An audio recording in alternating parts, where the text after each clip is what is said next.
Yo,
what's good? It's your boy, Gillian Einstein, MMR. I'm here with Svetlana Tulasi.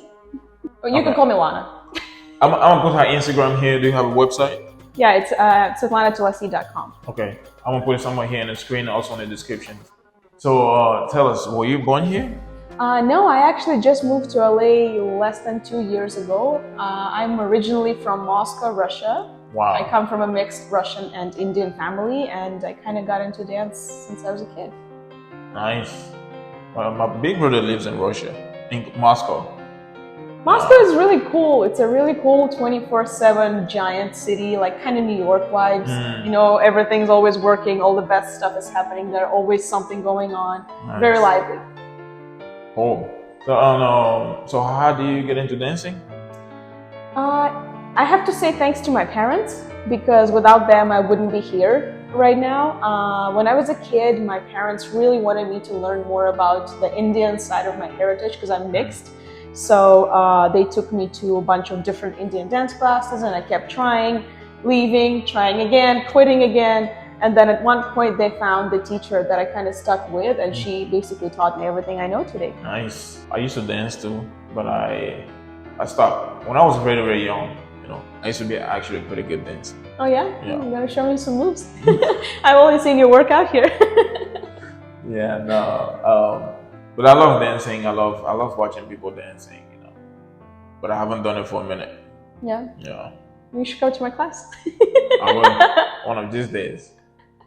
Some Bollywood. Yeah. But how do you get into acting? So acting is a little, not a lifelong journey as much as dance is. I did my first movie in Bollywood actually in India back in 2015. Nice. I had a small part in a very big movie, and they put me on every poster, but then they cut me out of the final version of the movie. So I'm like, why would you do that? But okay, I guess. People do that a lot. I don't know. Yeah, it was a very strange experience, but I was still very grateful because it was my first experience. I saw like very big Bollywood actors who like everybody knows in India right now, and it was a lot of a learning experience because I was on a real film set for like 7 days, every day, 8 a.m. to like 10 p.m. We were like hardcore filming a lot of scenes, dance scenes, acting scenes, dialogue, everything, and it was in Hindi language. So I was like, I'm not fluent in Hindi. I had to learn it, memorize it to do my part. But it was a lot of fun, and I kind of fell in love with it. And then I went to an acting school here in LA. It's called New Collective LA. They used to be in Hollywood. They just moved to downtown LA Arts District. And they teach you basically how to be truthful when you act, how to stay true to your real emotions that you've experienced before, while at the same time being in the circumstance of your character that you're playing. So it's kind of a mix of a lot of techniques, but it's founded on the Susan Batson's technique. Susan Batson, she's from New York. She is known to be the acting coach of Nicole Kidman, Tom Cruise, Lady Gaga, like all those fancy, famous people that she still works on every one of their movies nowadays. So she's really, really great, and she wrote a book about her acting method. But it's really all rooted in Stanislavski, and all the traditional, originated from there, and then they developed their own, more structured approach to it, more kind of formalized, stylized in the way they understand it better. But it works. It works because based off of that, I got into another movie. Basically, the whole reason I moved to the United States was because I got a part at a movie called The Xenophobes. It's my first feature film in the US where I'm playing the main character. My character name is Captain Shriya Balla, so I was a captain of a spaceship. Kind of like Star Trek vibes, but different. So it's still not out. It's still in post-production, but hopefully it'll be out sometime this year or next year. Are you sure they're not going to cut you out? Well, yeah, I'm the main character, so it's hard to cut out the main character. Makes sense. I can see that. So yeah. That's pretty cool. So how often do you perform? Pretty much every week, every weekend, I would say. Since COVID started fading out, I started getting gigs almost every weekend, I would say. Sometimes twice a week. During early phases of COVID, it was much less than that because, it was no vaccines, COVID everywhere. It was hard. Even when people started getting vaccinated, it was still a little difficult to, get out there and celebrate a big birthday party because most of the gigs that I get, it's like, perform at wedding parties, birthday parties, kind of engagement parties, anniversaries, that kind of stuff. But when we talk about like big performances, like on stage where people buy tickets to watch your show, yeah, I do that as well. The most recent one I did was with a company called Blue 13 Dance Company. They had about, I think, 30 dancers from different companies join for a joint performance. It was like a very interesting immersive dance experience where you don't just sit and watch the dance happen on stage, but you are participating in it. Like the dancers would dance at a certain section of the area, and then they would like travel to a different area, and the audience would like travel with them. And then they would like go inside this haunted house, perform there. That's so the cool. guests would be like, whoa, like what's happening? And then the dance is over. They move to the next area with like some drums and live music. It was like very immersive, very much fun. That's so And cool. and live theater, like musicals, dance shows. I was recently a part of a play called The Perfect Ganesh, which was a play written by Terrence McNally. He used to write a lot of, used to be a famous playwright for Broadway. He wrote a lot of Broadway plays, and this was one of the adaptations where we decided to take it a step ahead, and instead of making it just a play about Americans traveling to India, make it a musical. Let's incorporate music, singing, dancing, traditional outfits, have a more South Asian cast, like more diversity, more kind of different energies in there. So it was a good experience as well, and we got good reviews. That was a good experience. That's so cool. And then how often do you practice? Every day for hours, pretty much. If I don't practice here at this dance studio, I try to practice at home upstairs.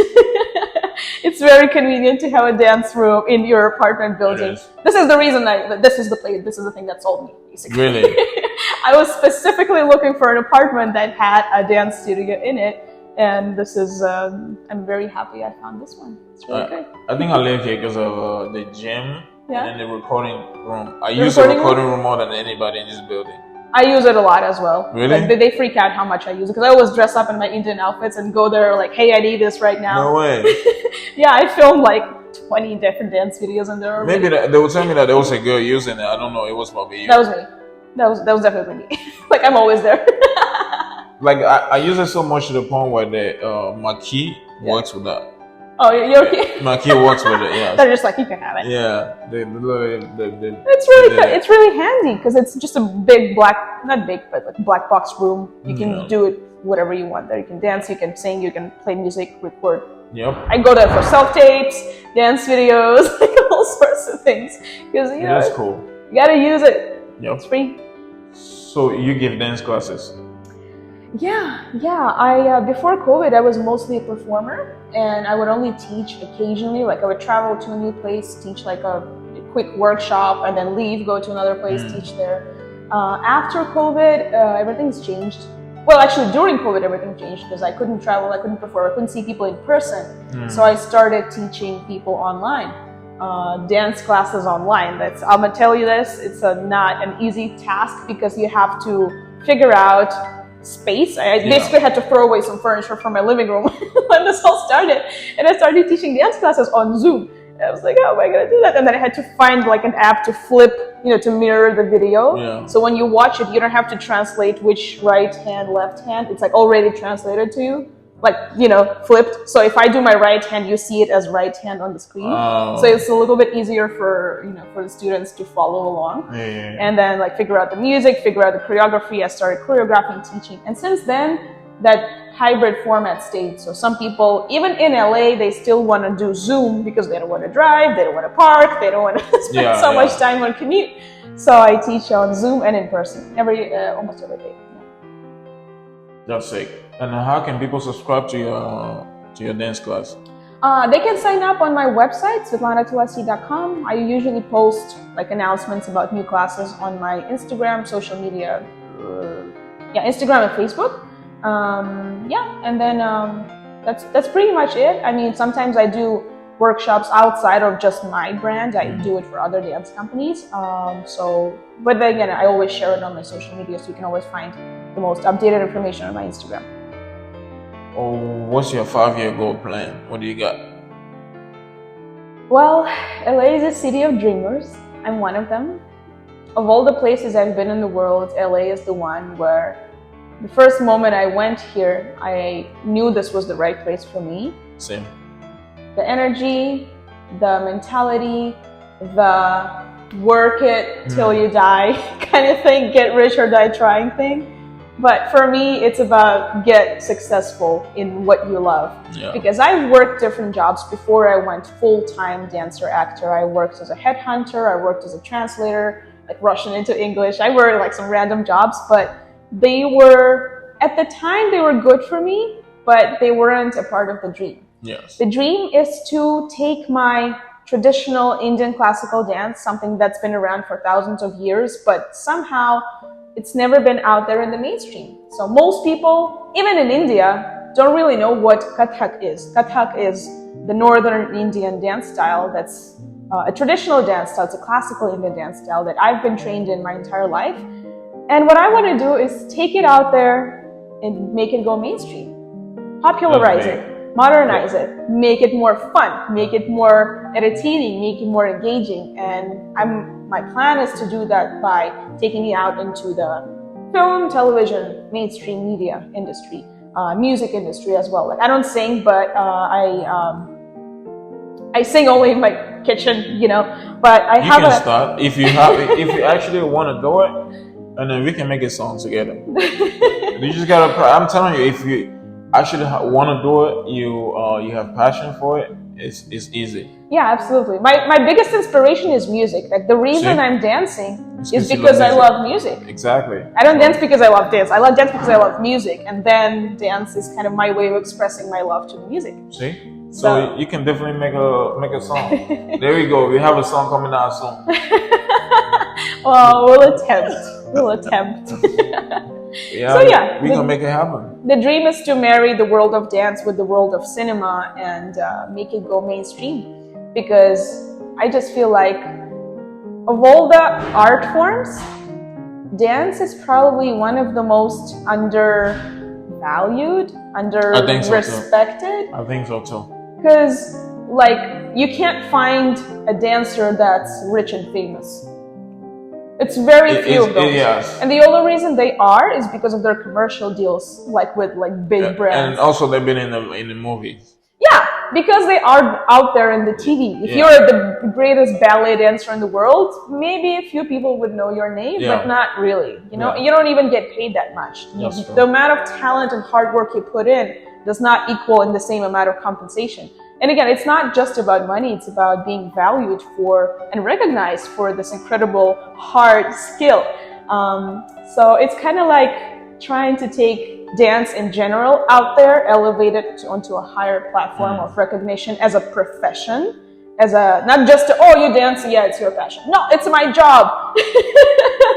So, and I want it to be recognized as such, and especially Indian classical dance, because it's very unknown dance style across the world. People know about hip hop, people know about ballet, people know about flamenco, Irish tap dance. Nobody knows about Indian classical dance. They know about salsa. Yeah, salsa. Yeah. They know about Bollywood dance, but a very abstract idea of what it is, because Bollywood dance is a mix of hip hop and Indian classical and dance hall and everything else. But Indian classical is a very unique dance style that I'm just trying to popularized by my work. So I'm writing something that's going to incorporate my dancing and acting skills. I'm acting and stuff. I'm dancing every day. And I'm trying to get into music slowly but surely. Well, that's why I'm here. That's how we met. I am. Everything is made for a reason, you know. I know, right? So you moving here, me moving here, me coming to the gym, you coming to this room, and then you know the day we met in the elevator, we were not supposed to. Like I went upstairs because I bought groceries, right? And then there was I took groceries upstairs. There was water in the trunk. I was like, I don't want to go get water. And then something in my head like, go get water now. I was like, okay, I will get water. And then that's when I met you in the elevator, and that's when I just that's when I said something, you know. Yeah, so everything it was meant to be. So there you go. This is your chance to make music. Well, thank you for having this conversation with me. I think like doing this, saying it out loud, what you really want, you know, the 5-year goal, the whatever motivation, the more you talk about it, the more you put it out there into the world with your work, with your actions, and with your conversations, the more you bring it closer towards the world. Yeah. If I try to compare me today versus me 5 years ago, it's two different people. Like, who is that? Facts. She looks like me, but that's not me anymore. I've grown so much because I've put in so much work. And I believe that's the way to, you know, really achieve your dreams, or at least keep trying until you can't no more. And non-stop, you know. So I was gonna ask you, what do you guys say to the people out there watching that want to get into dancing or acting or music, but they don't, you know, they kind of holding back? What do you have to say to them to step up and then just go and do it? Ask yourself the question: what do you really want in life? Like, do you know the answer? Do you have a one-line answer? What do you really really want? Not what your parents want, not what your partner wants, not what your kids want if you have them. What do you want? What do you really want? What makes you happy? What makes you excited about waking up and going at it? Once you have an answer to that question, figure out a way to work at it. You don't have to go cold turkey, I don't know, overnight, quit your job and start following the dreams like they try to sell you in Hollywood, you know. That's one way, okay? It works for some people. It doesn't work for everybody. Yeah. Try a little bit. Like the way I got into acting, I didn't just quit everything and went full on. I started taking acting classes. I just see what it's like to be an actor as a profession. Because being an actor is not just being pretty on camera. It's so much that goes into it. How to work with the camera, how to work with your breathing, how to work with the light, how to work with the other acting scene partners, how to work with your director, how to work with the casting. It's so many things that go into it. And once you learn that this is a legit profession that requires so much skill and hard work, then you figure out, is this for me or is it not? I didn't know until I got into it. I thought I wanted to, but I didn't know what would that really be like. So yeah, figure out what you want, try to find a way to get into it, and then if you feel like it makes you happy, if you feel like you're not sure you're going to achieve it, but you really love it, keep going at it. And at some point, it will be natural for you to quit your other things and focus all of your energy into your passion, that you want to be a profession. That was amazing. I hope somebody getting this, I hope somebody actually goes and put it to practice, you know. This was just to inspire people. She's telling you her story. I hope it inspires you. It pushes you to do something about your story. You know what I'm saying? So yeah, you can sign up to her dance classes. The website is somewhere here on the screen, also in the description. You can DM on Instagram. Thank you for having me. You're amazing. Thank you for coming. And then catch you guys next time. MMR, we out. Bye. Bye. That was dope. Hey.